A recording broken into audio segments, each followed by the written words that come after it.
તો ભાઈ આજના વિડીયોમાં આપણે જોવાના છીએ ઉત્સેચકની ક્રિયાવિધિ પર અસર કરતા પરિબળો. આના પહેલાંનું આપણે આગળના લેક્ચરમાં બધું જોઈ ગયા હતા. તો હવે આ મતલબ શું થાય? આ પરિબળો છે, અસર કરતા આ બધું શું લખ્યું છે? તો હવે ઉત્સેચકનું કામ મેં તમને કીધું હતું. શું કીધું હતું ઉત્સેચકનું કામ?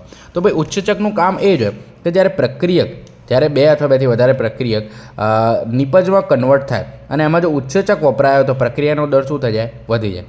પણ માની લો કે આપણે પીએચ વધારી દઈએ, બરાબર, તાપમાન વધારી દઈએ, આ બધી કંઈક ને કંઈક વસ્તુ વધારી અથવા તો ઘટાડી દઈએ, તો આ ઉત્સેચકની કામ કરવાની જે પદ્ધતિ છે એના ઉપર શું અસર પડે? તો ધ્યાનથી જોજો. પહેલાં અહીંયા લખ્યું છે તાપમાન અને પીએચ. તો એક વસ્તુ યાદ રાખજો, જ્યારે આપણે તાપમાન વધારીએ અથવા તો પીએચ વધારીએ, બરાબર, એટલે કે તાપમાન એકદમ ફૂલ કરી નાખીએ અને પીએચ પણ એકદમ ફૂલ કરી નાખીએ, તો લગભગ દુનિયાની 99% રિએક્શન થતી નથી. કેમ? કારણ કે એ ઉત્સેચક જ ભાઈ, જો ઉત્સેચકમાં તાપમાન વધી જાય કે પીએચ વધી જાય ને તો ઉત્સેચક કામ કરવાનું જ બંધ કરી નાખે, બરાબર. એ ઉત્સેચક લગભગ આમ કહેવાય ને કે એ આમ મરી જાય ઉત્સેચક, ખબર પડે? જો અહીંયા લખ્યું છે, કારણ કે ગરમીથી પ્રોટીન વિનૈસિકીકરણ, એનો મતલબ શું થાય છે કે એ તૂટી જાય, એ બનતું જ નથી ભાઈ, એ મરી જાય છે. ખબર પડી કે ના પડી? ઓકે, મતલબ અહીંયા લખ્યું છે કે ક્રિયાશીલતા નષ્ટ કરી નાખે. કોણ કરે? નષ્ટ કરી નાખે. જ્યારે બહુ વધારે પડતું તાપમાન અને બહુ વધારે પડતું પીએચ હોય ત્યારે. હવે અહીંયા આગળ જોજો, આગળ આપણને લખ્યું છે પ્રક્રિયકની સાંદ્રતા. હવે પ્રક્રિયકની સાંદ્રતા એટલે શું? જો માની લો મારી જોડે 5 પ્રક્રિયક છે. કેટલા પ્રક્રિયક છે? 5 પ્રક્રિયક. અને મતલબ એક એવો પ્રક્રિયક છે જેની સંખ્યા 5 છે, બરાબર. અહીંયા ક્વોન્ટિટીની વાત કરું, સંખ્યા 5 છે. અને મારી પાસે છે 5 ઉત્સેચક. શું છે? 5 ઉત્સેચક. તો ઓબ્વિયસલી 5 પ્રક્રિયક સાથે 5 ઉત્સેચક જોડાઈ જશે. ઓકે, એટલે પ્રક્રિયા થતી રહેશે નોર્મલ, જે ઉત્સેચક કામ કરે એ પ્રમાણે. હવે માની લો કે મારી જોડે 10 પ્રક્રિયક છે અને 15 ઉત્સેચક છે. કેટલા ઉત્સેચક છે? 15 ઉત્સેચક. તો જો ઉત્સેચક વધારે છે, હવે એક ઉત્સેચક સાથે એક પ્રક્રિયક જોડાય, ખબર પડી કે ના પડી? તો 10 પ્રક્રિયક છે તો કેટલા ઉત્સેચક વપરાશે? 10 ઉત્સેચક વપરાશે, મતલબ પ્રક્રિયા થશે. ઓકે, પણ માની લો હું પ્રક્રિયાની સાંદ્રતા વધારું, એટલે કે 15 પ્રક્રિયક કરી નાખું અને મારી જો 15 ઉત્સેચક હતા તો એક પ્રક્રિયક એક ઉત્સેચક જોડે બાઇન્ડ થઈ જશે, એટલે પ્રક્રિયાનો દર ઓટોમેટિક વધી જશે. પણ માની લો હું એમ કરું છું 20 પ્રક્રિયક કરું અને મારી જોડે ઉત્સેચક તો 15 જ છે. 20 પ્રક્રિયક અને 15 ઉત્સેચક. તો ભાઈ ઉત્સેચક 15 છે તો કેટલા પ્રક્રિયક જોડે જોડાશે? 15 પ્રક્રિયક જોડે જોડાશે ને, તો બાકીના 5 તો એમને જ રહ્યા ને. મતલબ આ શું આવી ગયો? આ શું આવી ગયો? આપણો આવી ગયો વી મેક્સ. હવે વી મેક્સનો મતલબ શું? કે ભાઈ જેટલા ઉત્સેચક હોય એટલા જ પ્રક્રિયક જોડાય ને ઉત્સેચક જોડે. જેટલા ઉત્સેચક હોય એટલા જ પ્રક્રિયક જોડાય ને. મતલબ જો બધા ઉત્સેચક આપણા જોડાઈ જાય પ્રક્રિયક જોડાય ત્યારે એ વસ્તુને શું કહેવાય? વી મેક્સ, એટલે કે મહત્તમ વેગ છે. શું છે? પ્રક્રિયાનો મહત્તમ વેગ. હવે એમાં પછી હું ગમે તેટલા પ્રક્રિયક વધારું, 50, 100, 150, 200, તો પણ પ્રક્રિયાનો વેગ જે હશે એટલો જ રહેશે, એનાથી વધારે વધી શકે નહીં. ખબર પડી કે ના પડી? ઓકે, હવે આવું કઈ રીતે? હવે આમાં જો પ્રક્રિયાનો આ તો આપણે વાત કરી પ્રક્રિયાના વેગ વધવાની. પ્રક્રિયાનો વેગ ઘટી પણ શકે. કઈ રીતે ઘટી શકે? માની લો કે આપણી પાસે એક ઉત્સેચક છે. આ શું છે? ઉત્સેચક. હવે મારે એના માટે, હવે જો મારે પ્રક્રિયા કરાવી હોય તો મારે પ્રક્રિયક આવો જોવો જોઈએ, બરાબર. આવો પ્રક્રિયક અહીં આગળ જોડાઈ જાય, આની સાથે બાઇન્ડ થઈ જાય. આ શું છે? પ્રક્રિયક. તો ભાઈ કમ્પ્લીટ પ્રક્રિયા થઈ જાય. પણ આવા પ્રક્રિયકના જેવા જ આકારનો એક બીજી વસ્તુ આવે છે. XYZ કરીને કંઈક વસ્તુ છે, આપણને ખબર નહીં. હવે આ ઉત્સેચક આ પ્રક્રિયક સાથે જોડાય તો આ પ્રક્રિયકની જે પ્રક્રિયા છે એનો દર વધારી દે. પણ આ પ્રક્રિયકની જગ્યાએ આ XYZ આઈને જોડાઈ જાય છે. મતલબ શું બને છે? આ આપણું ઉત્સેચક છે, બરાબર, અને આપણો XYZ નામનું જે વસ્તુ છે એ આઈને જોડાઈ ગયું. તો પ્રક્રિયક તો એમને એમ રહેશે. ને. આ ઉત્સેચક અને XYZ નામની વસ્તુ, પ્રક્રિયક તો એમને એમ રહી ગયો. તો શું પ્રક્રિયક ઉત્સેચક જોડે તો જોડાય જ નહીં, તો એના દરમાં વધારો થશે? નહીં થાય. મતલબ આને શું કર્યું? આ XYZ આની સાથે કોમ્પિટિશન કર્યું. શું કર્યું? કોમ્પિટિશન. ખબર પડી કે ના પડી? એટલા માટે ગુજરાતીમાં અહીંયા શબ્દ વાપરે છે આપણી ચોપડીમાં, પ્રતિસ્પર્ધી, એટલે કે હરીફ અવરોધક. આ જે છે આને શું કહે? XYZ ને અવરોધક. કેમ અવરોધક કીધું? કારણ કે આને શું કર્યું? આ પ્રક્રિયકને ઉત્સેચક સાથે જોડાવા જ નહીં દીધું. હવે જોડાયું નહીં તો પ્રક્રિયા તો અવરોધાઈ ગઈ ને, એટલા માટે શું કહેવાય? અવરોધક. ખબર પડી કે ના પડી?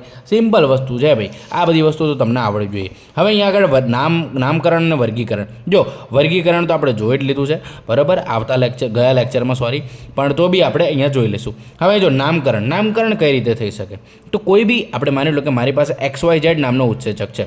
શું છે? XYZ નામનો ઉત્સેચક છે. હવે જો આ ઉત્સેચકની પાછળ હું ઓક્સિડો રિડક્ટેઝ અથવા તો ડિહાઇડ્રોજિનેઝ શબ્દ લગાડો, એટલે કે XYZ ઓક્સિડો રિડક્ટેઝ, XYZ ડિહાઇડ્રોજિનેશન, આવો જ્યારે શબ્દ લગાડું તો એનો મતલબ એ જે ઉત્સેચક છે એનું કામ શું હશે? એ ઉત્સેચકનું કામ એ હશે કે ગમે તે એક પ્રક્રિયકનું રિડક્શન કરાવશે ને ગમે તે એક પ્રક્રિયકનું ઓક્સિડેશન કરાવશે. ખબર પડી કે ના પડી? આને કહેવાય ડિહાઇડ્રોજિનેશન અથવા તો ઓક્સિડો રિડક્ટેઝ. ખબર પડી? હવે માની લો કે કોઈ ઉત્સેચક એવો છે, મતલબ XYZ ઉત્સેચક એવો છે જે શું કરાવે છે? આ આપણું પ્રક્રિયક છે, એ કંઈક બીજી વસ્તુ સાથે જોડાયેલું છે. S એટલે શું? પ્રક્રિયક, બરાબર. એ કંઈક G નામની વસ્તુ સાથે જોડાયેલું છે.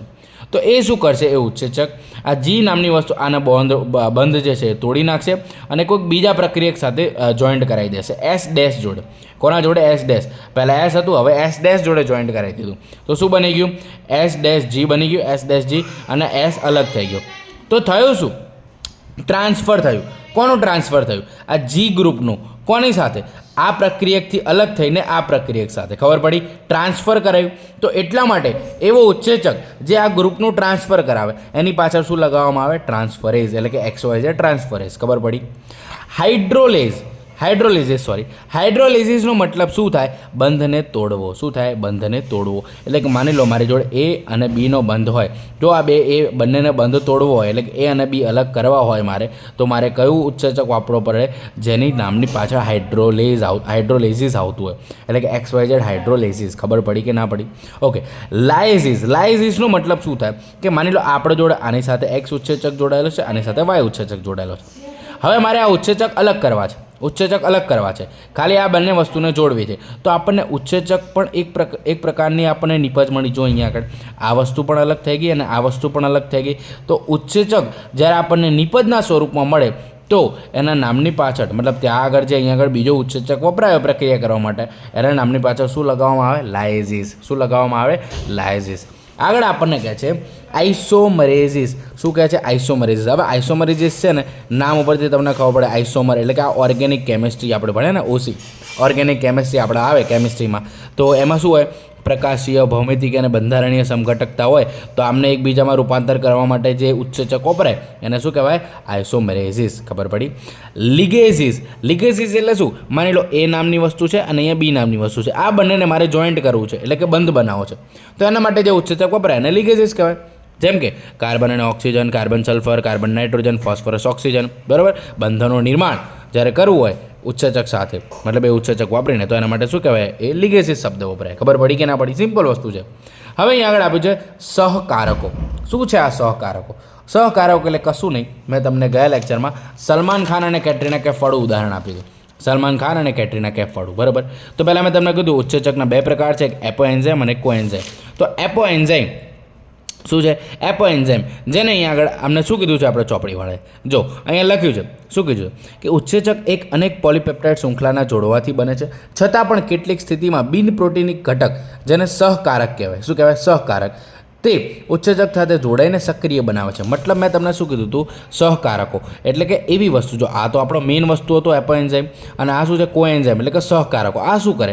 આ ભાઈ આની સાથે જોડાઈ જાય અને ઉત્સેચકનો દર, એક તો પહેલાં એન્ઝાઇમ ઉત્સેચક હતો એટલે આમે વધારે હતો, અને જો કોએન્ઝાઇમ આવી જશે એટલે કે સહ ઉત્સેચક આવી જશે અથવા તો સહકારકો આવી જશે તો હજી વધી જશે આનો દર. ખબર પડી કે ના પડી? તો અહીંયા એ જ કહે છે કે જેને સહકારકો કહે છે, જે શું કરે? હજી વધારે પ્રક્રિયાને સક્રિય કરી નાખે. અને આ ઉદાહરણમાં ઉત્સેચકના માત્ર પ્રોટીનવાળા ભાગને એપોએન્ઝાઇમ કહે છે. શું કહે છે? આ પ્રોટીનવાળો મેઇન ભાગ છે, જેને શું છે? એપોએન્ઝાઇમ. અને આ શું છે? પ્રોટીન વગરનો ભાગ છે, જેને શું કહેવાય? સહકારકો. શું કહેવાય? સહકારકો. હવે એના મેં તમને ઉદાહરણ આપ્યા હતા. કયા આપ્યા હતા? પ્રોસ્થેટિક ગ્રુપ, ધાતુ આયન. શું કીધું હતું? પ્રોસ્થેટિક જૂથ એટલે કે ગ્રુપ, ધાતુ આયન અને સહ ઉત્સેચક. અહીં ભૂલથી કારકો લખાઈ ગયું. તો એ શું હતું? સહ ઉત્સેચક. શું છે? સહ ઉત્સેચક. ઓકે. તો એ જ વસ્તુ અહીંયા જોવાની છે. પ્રોસ્થેટિક ગ્રુપ મેં તમને શું કીધું હતું? હિમ નામનું ઉદાહરણ આપ્યું હતું. હવે અહીંયા આગળ એ જ વસ્તુ છે. જો પ્રોસ્થેટિક સમૂહ કાર્બનિક રસાયણો હોય છે અને તે અન્ય સહકારકોથી સ્વરૂપમાં જુદા હોય છે. તે એપોએન્ઝાઇમ સાથે પ્રબળ બંધથી જોડાયેલા હોય છે. કેવા બંધથી જોડાયેલા? પ્રબળ બંધ.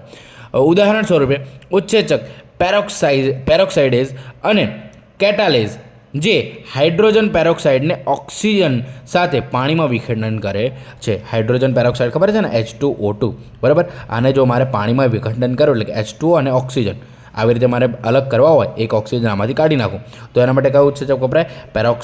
પેરોક્સિડેઝ અથવા તો કેટાલેઝ. ખબર પડી કે ના પડી? ઓકે. તેમાં હિમ પ્રોસ્થેટિક સમૂહ હોય છે. કયો હોય છે? હિમ. તો એ મેં તમને પહેલાં જ કીધું હતું, જે ઉત્સેચકનો સક્રિયતા માટેનો એક ભાગ હોય છે. બરાબર. હવે અહીંયા વાત છે સહઉત્સેચક. સહઉત્સેચક એટલે શું? સહઉત્સેચક પણ કાર્બનિક રસાયણો હોય છે, પરંતુ તેનું એપોએન્ઝાઇમ સાથેનું જોડાણ ક્ષણિક હોય છે, એટલે કે થોડાક સમય માટે. બરાબર, બહુ લાંબા સમય માટે નહીં. તે સામાન્ય ઉત્પ્રેરક દરમિયાન બને છે. સહઉત્સેચક જો આ પરમનન્ટ, આ બહુ ખૂબ જ આ જે છે ને ઉપરવાળું પ્રોસ્થેટિક સમૂહ એ બહુ કહેવાય ને પ્રબળ બંધથી પણ જોડાયેલું હોય અને બહુ લોંગ ટાઈમ સુધી હોય. આ અમુક થોડાક ટાઈમ માટે હોય અને આના કરતાં થોડા વીક બોન્ડથી, એટલે કે બહુ થોડોક નિર્બળ બંધથી જોડાયેલું હોય. બરાબર. સહઉત્સેચક વિવિધ ઉત્સેચકીય ઉત્પ્રેરક પ્રક્રિયામાં સહકારક તરીકે કાર્ય બને છે અને અનેક સહઉત્સેચકનું મુખ્ય રાસાયણિક ઘટક વિટામિન્સ હોય છે. કોણ હોય છે? વિટામિન્સ. ઉદાહરણ અહીંયા આગળ 2-3 આપ્યા છે, એ તમે વાંચી લેજો. ઓકે. હવે અહીંયા જો ઘણા બધા ઉત્સેચકો સક્રિયતા માટે ધાતુ આયનની આવશ્યકતા કરે છે. હવે મેં તમને ધાતુ આયન વિશે પણ કીધું હતું. Okay, magnesium. તો અહીંયા આગળ જોજો, સક્રિય સ્થાન પર પાર્શ્વીય શૃંખલા સાથે સમન્વય બંધ, એટલે કે સહસંયોજક બંધ અને સહસંયોજક બંધ બનાવે એ જ સમયે કે તેથી વધુ સમન્વય બંધ વડે પ્રક્રિયા સાથે જોડાય છે. ઉદાહરણ તરીકે અહીં આગળ શું કીધું છે? પ્રોટીઓલાઇટિક ઉત્સેચક કાર્બોક્સીપેપ્ટિડેઝ સાથે ઝિંક એક સહકારક સ્વરૂપે જોડાય છે. એટલે કે જ્યારે આ બંનેની સાથે શું જોડાય? ઝિંક જોડાઈ જાય. શું જોડાઈ જાય? ઝિંક. તો એક ખૂબ જ પ્રબળ બંધ બની જાય. એ બંધ કયો હોય? સહસંયોજક બંધ હોય. ખબર પડી? તો આ હતું આપણા ઉત્સેચક વિશેનો આખો ખેલ. બરાબર. અને આ સાથે આપણું આ 9મું ચેપ્ટર જે છે જૈવિક અણુઓ એ શું થાય છે? એકદમ ફિનિશ થાય છે. ઓકે. તો એનસીઆરટી લાઇનર સિરીઝનું આ 2nd ચેપ્ટર ફિનિશ થયું. આના પહેલાં આપણે કોષવાળું ચેપ્ટર જોયું હતું અને હવે આના પછીનું જે ચેપ્ટર છે એ છે કોષ ચક્ર અને વિભાજન. બરાબર. એટલે કે આ ચેપ્ટર આપણે નેક્સ્ટ લેક્ચરથી સ્ટાર્ટ કરીશું. તો આઈ હોપ તમને આજના વિડીયોમાં બધી ખબર પડી હશે. તો મળીએ નેક્સ્ટ લેક્ચરમાં. ત્યાં સુધી ટાટા, બાય બાય.